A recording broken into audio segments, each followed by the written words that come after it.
सुबह आज news update ये है। अच्छा, एक बात बताओ दोस्तों, अगर आप में से कुछ लोग जो मेरे वीडियो देखते हैं, कमेंट क्यों नहीं करते हो यार? लाइक सब्सक्राइब सपोर्ट कर लिया करो। मेरा मोबाइल नंबर है 9200114611। इस पर मैं यूपीआई के माध्यम से जुड़ा हुआ हूँ। सपोर्ट करो यार, क्यों नहीं करते हो? लिख के बताया भी करो ना, अच्छा बोला नहीं बोला, क्या ठीक लगा क्या नहीं ठीक लगा, और क्या सुधार किया जा सकता है। क्या ऐसा प्रयास और करते रहने की ज़रूरत है।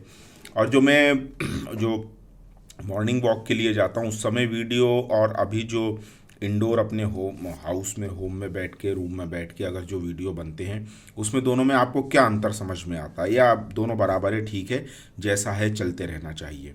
तो ठीक है दोस्तों, आज मैं ये बोलने वाला हूँ। मैं early to bed early to rise वाला व्यक्ति हूँ। मतलब मुझे सुबह 5 बजे उठना स्वाभाविक तौर पे मुझे अच्छा लगता है।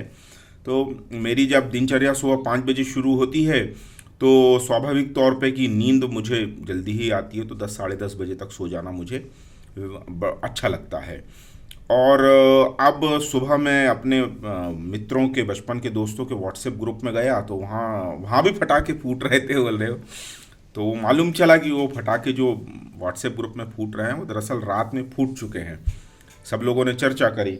अब मुझे पटाखों की आवाज़ तो आ रही थी, लेकिन मैंने सोचा अभी त्योहारी सीजन चल रहा है, छठ पूजा है, और छठ पूजा है, और अभी 11 जो 11:30 होती है उस तक कुछ न कुछ त्यौहार चलते रहते हैं।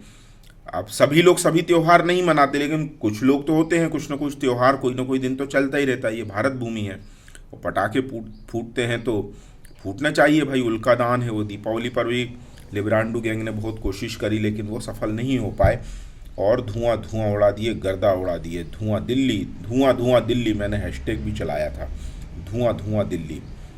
तो और 1,25,000 करोड़ का बिजनेस किया है किसने? भारत में।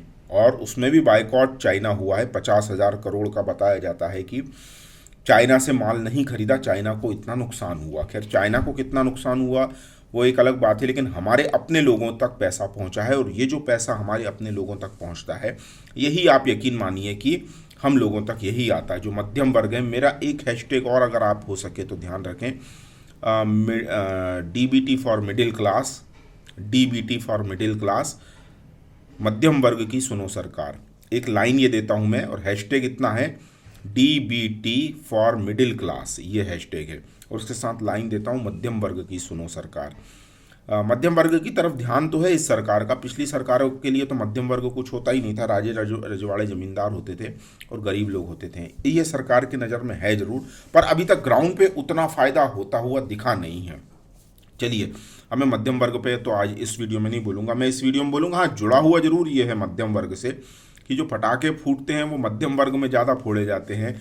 तो पटाखे जो है मेरे व्हाट्सएप ग्रुप में भी बहुत फूट रहे थे, और मेरे कानों में भी आए थे, लेकिन चूंकि मेरा सोने का समय हो गया था, तो मैंने कहा जो फूटने दो, और वैसे भी मज़ा आता है आसपास पटाखे फूट रहे हों, थोड़े बहुत कुत्ते मुत्ते भौंक रहे हों, तो उसमें स्वाभाविक तौर पे किसी किसी को नींद आती है, सुबह घर उनके सिर के ऊपर घर घर घर घर पंखा करता है, तो उनको नींद अच्छी आ जाती है।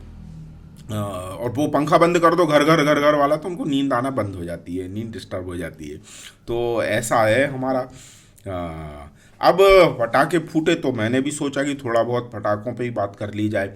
आप लोगों को क्या लगता है दोस्तों? देखिए, जब जब भारत में पटाखे तब फूटते हैं जब या तो भारत जीतता है, और भारत में तब पटाखे फूटते हैं जब भारत हारता है, और भारत यदि पाकिस्तान से हारता है तो पटाखे ज़्यादा फूटते हैं। अब आप कहोगे कि साहब हाँ, फूटते तो हैं, ये देखा है हमने। गद्दारों की गैंग जब जब इस्लामिक पाकिस्तान की टीम जब हिंदू भारत की टीम से जीतती है, यानी इस्लामिक पाकिस्तान की टीम जीतती है नहीं जीतती है ये एक अलग बात है, वो तो बहुत जगह भी जीतती, बहुत जगह हारती है। लेकिन इस्लामिक पाकिस्तान की टीम जब हिंदू भारत की टीम को हराती है, यानी हिंदू भारत जब हारता है, तो इन गद्दारों को बहुत मज़ा आता है, और ये पटाखे फोड़ते हैं। अब मुझसे भी कुछ लोगों ने कहा, अरे फोड़ लिया करो पटाखे, गद्दारों का देश हारा है और ये वो। तो मैं तो ये पहले मानता हूं कि ये गद्दारों का देश नहीं है, ये गद्दारों की सेना के पास एक देश है। एक एक देश गद्दारों की सेना है, उसके पास एक देश जो है, वो देश क्या है, वो तो है तो हमारा ही हिस्सा टुकड़ा। तो गद्दारों के पास एक देश है और उस गद्दारों के पास एक सेना है, और उस सेना ने एक देश को बलात् काबू कर लिया है। अब वो कल पता किया मैंने, वो फाइनल है वर्ल्ड कप T20 का, उसमें क्या बोलते, वो ऑस्ट्रेलिया की टीम ने पाकिस्तान को हरा दिया। तो अभी अफगानिस्तान जो है वो स्वाभाविक तौर पे पाकिस्तान को शत्रु मानता है। तो वो एक पठान भाई है, उनकी भी बहुत हंसी आ रही थी। मेरा मन कर रहा था कि वो उस हंसी को मैं किसी तरह रिकॉर्ड कर लूँ और आप लोगों तक सुनवाऊँ। तो खैर मैं भी टेक हो जाऊँगा, टेक्नोलॉजी वाला फ्रेंडली हो जाऊँगा, टेक फ्रेंडली, तो मैं भी करूँगा उतना ज़्यादा काम। तो अब ये मेरा एक कहने का सवाल ये है, कहने की बात ये है कि इस्लामिक पाकिस्तान के हारने पर हिंदू भारत में पटाखे फूटे तो क्या फूटे। बात थोड़ी ध्यान से सुनना। इस्लामिक पाकिस्तान के हारने पर हिंदू भारत में पटाखे फूटे तो क्या फूटे। मज़ा तो तब है जब इस्लामिक पाकिस्तान के हारने के बाद बलूचिस्तान में और सिंध में पटाखे फूटे। सही लगा तो ताली बजा दो, लाइक कर दो, शेयर कर दो, सब्सक्राइब कर दो और सपोर्ट करो। आप अकेले सपोर्ट नहीं कर सकते तो ग्रुप बनाओ, जो राष्ट्रवादी हिंदूवादी विचारधारा के लोग जो ऐसे काम कर रहे हैं, जिन पे नज़रें नहीं जाती दरअसल जनरली, उनके सपोर्ट में आओ दोस्तों। एक दूसरे का हाथ थामेंगे तभी हम अच्छा काम कर पाएंगे और एक दूसरे का समर्थन कर पाएंगे। तो मेरी बात मैं दोबारा से पूरी आपको कह रहा हूँ कि इस्लामिक जिहादी पाकिस्तान के हारने पर हिंदू भारत में पटाखे फूटे तो क्या फूटे।